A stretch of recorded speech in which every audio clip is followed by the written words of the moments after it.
આ છે બાવકા શિવ મંદિરની આજુબાજુનો નજારો જબરજસ્ત. આજે અમે ફરતા ફરતા આવી ગયા શિવ મંદિર. તો અહીંયા જોઈ શકો તમે બજરંગબલીની, અરે આ શંકર ભગવાનની મૂર્તિ, ભોલાનાથ. જો આ છે જોરદાર. કાશી તો મસ્ત ને જે લાયક જગ્યા, પણ આપું આવી ગયા છે ને તડકામાં એટલે બરાબર મજા નહીં આવતી. કે નરસુ કાકા તોપમાં એટલે બરાબર જમતું નહીં એમ. ભગવાન ગણ આવ્યા છે પણ ઉગાડે પગે બળવું ભારી લાગે. ઉનાળાના તોપ છે ને એટલે તડકો રહ્યો ને એટલે જોરદાર. બાકી છે ને આમ જોઈ શકો ફરવા ખાસ છે ને. અહીં હમણાં બે પોરીએ ભારી હતા.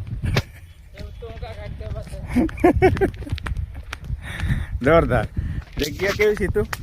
મસ્ત છે ને, જોરદાર. હવે જોઈ શકો તમે કેટલા મસ્ત અલગ અલગ ઝાડવા છે.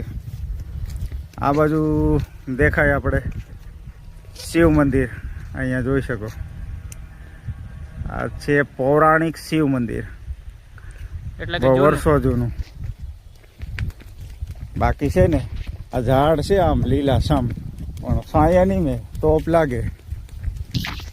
ક્યાંથી તું?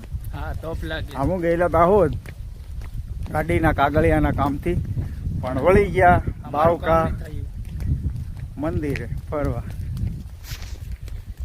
જો આવું છે. લગભગ એક વર્ષ પછી આ એક જંગલ જેવું થઈ જાય. આ ઝાડની જતન થાય ને હરકું, એટલે પછી મજા આવે. કેમ સીધું ફરવા જોરદાર લાગશે.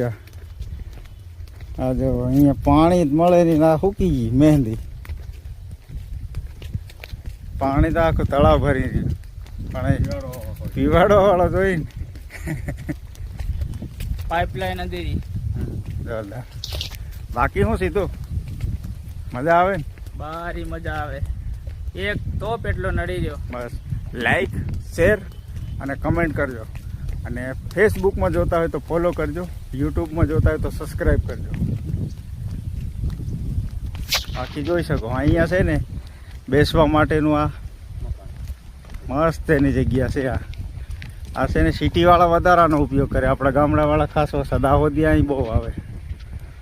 અહીંયા પાછળ છે ને આ તળાવ, આ જે તે વખત